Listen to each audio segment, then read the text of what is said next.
Hello mga kababayan ko sa Talisay, stay at home lang po tayo at malakas ang smog. Nakakakos po yan ng ubo, pangangati, kaya stay at home lang tayo. Kung meron po tayo mga lakad, ipospon po muna natin siya. Ayan po, madilim pa rin at umaambon-ambon.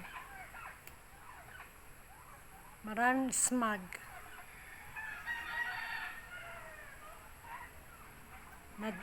Mausok ang paligid.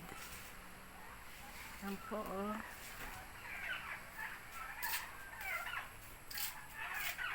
para siyang may pag.